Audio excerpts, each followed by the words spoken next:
Hello everybody. Hey, welcome back, and this is your Friday video. So we got a lot going on for you today here. There's the Eddie in the loader.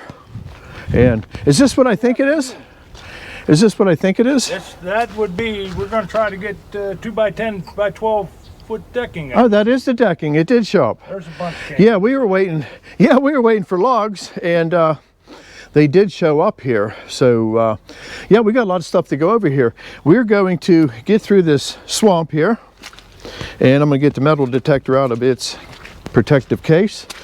And we got all of our softwood logs here in a pile, and that's going to be the 16-foot 2x4s. And we got the wood for the auction here, and that's going to be wrapping up this week. So we're going to get the blade sharpened, we're going to get some logs scanned, we're going to get the log deck loaded, we're going to get things checked out here, and let's just get busy. Good. All right. And if you have a circle mill, I recommend a metal detector. If you have a band mill, you could buy a lot of bandsaw blades for the cost of this unit. But this thing has paid for itself many times over. It's made by Wren's, and it's a Wren's P4000.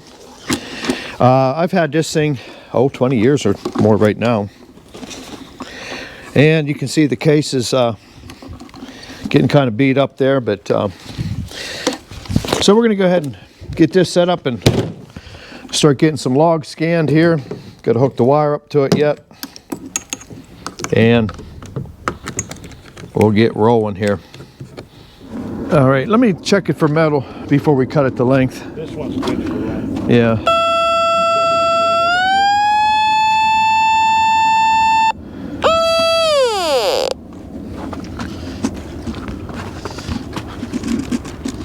Oh, it looks like she's a little shook down the bottom here, Ed. What's that? Looks like a little shook down the bottom there. Yeah.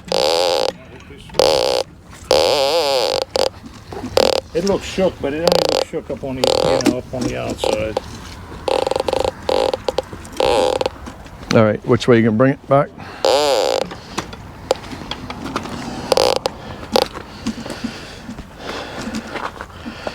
I think we got a good contestant. That victim is ready. Are you filming? Yeah. Okay. Yep. The victim is ready. The victim is ready. So, tell you what, let me get the camera brought over here a little bit closer. We got to trim that in. I know that. All right. Well, let's get these guys out of the way here, and we'll get everybody here in a minute. All right. Let's get the bus motor fired up here, because we got to get them logs brought up. So let's see if she'll wake up or not. No, we're gonna have to put a little bit of, have to get the generator going here. Well, we're gonna give it a couple minutes here. We got the little Predator, and that is a good little generator. And we have one of them old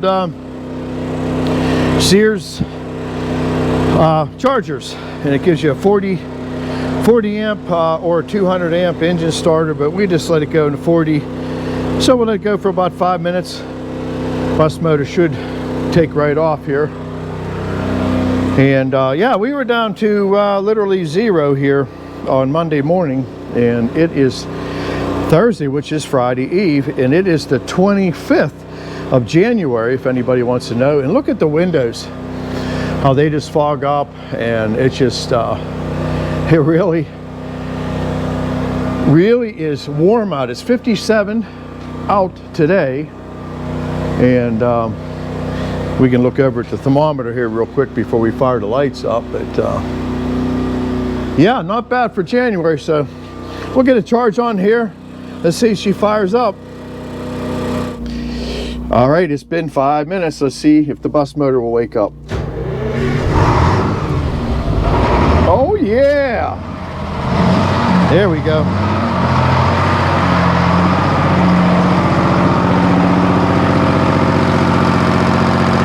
That's what I'm talking about.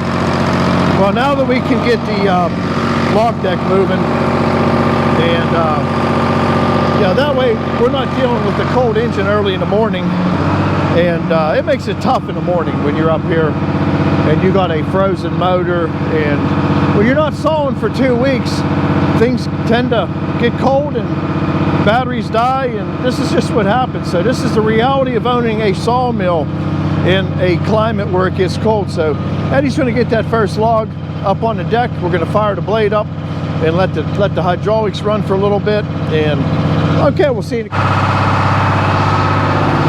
All right, bringing a couple victims over here.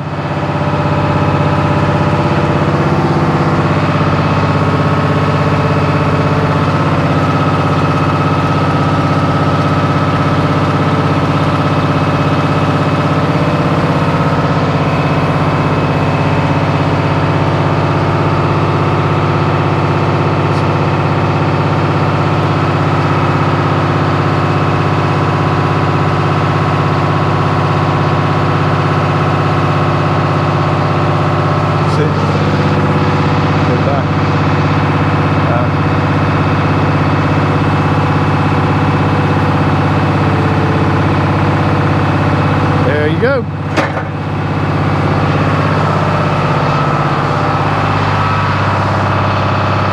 All right, let's go and put the power takeoff on. I'm going to lower the idle here a little bit.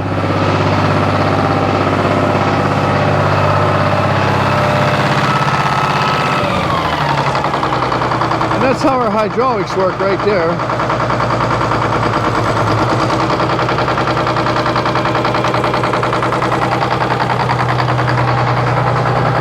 So we're going to keep loading and scanning as we go here.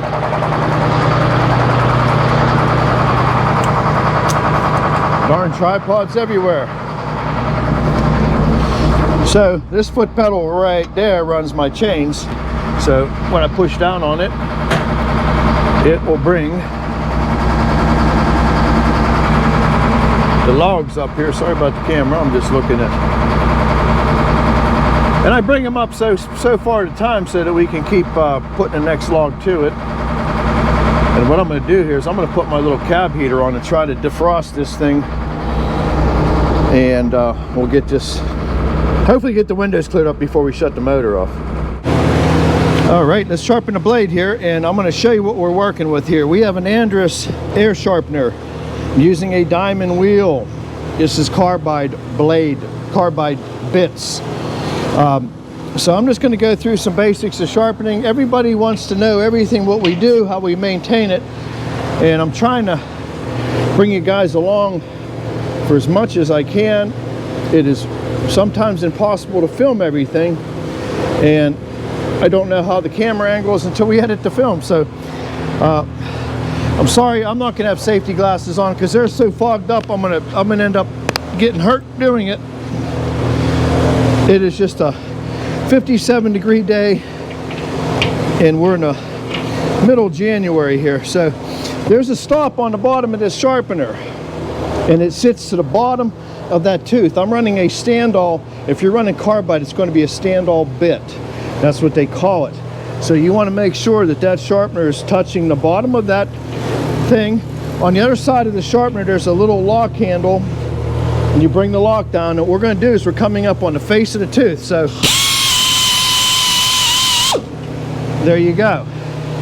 And what I like to do is I like to go forward, because that way I can pull the blade back. Some people have differences on how they like to do that. And I don't know where the camera is as far as the angle. I'm trying my best, everybody. But you just want to make sure that you're getting a good rhythm. You're locking that back. And once we get up past here to the next tooth, I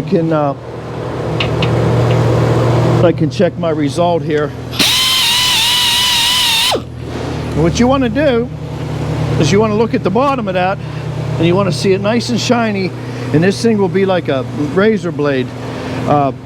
You can get steel bits sharper than carbide, but the steel will be dull in the first log comparison to what this will stay for literally 7,000 board feet, 5,000 board feet, depends on what you're sawing. So we'll do a couple more, and then I'm going to show you what other thing we use here. I don't remember if nope, I need to hit that one a little bit more. You get lost in conversation, you forget where you're at. So we'll do one more bit, and then we're going to show you what you got to do to the diamond wheel. So if you're running a diamond sharpener, this is a dressing stick. It's a piece of, I don't even know what this stuff is, but it cleans the stuff out of the diamond wheel. So you turn it on,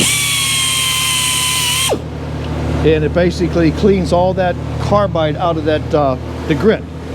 So I'll just give it a, once it's getting dirty, you want to give it that little extra. And while you're sharpening, always look at the top of your bits. Look for any shoulders that are busted off, or you're going to find stuff. You're going to hit rocks. So anyhow, that's how it's sharpening's done. And I'm going to go ahead and go around this saw, and we'll talk to you at the end of this video.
All right, we got the saw nice and sharp now, and there's a little view you never really get to see, but there's the log deck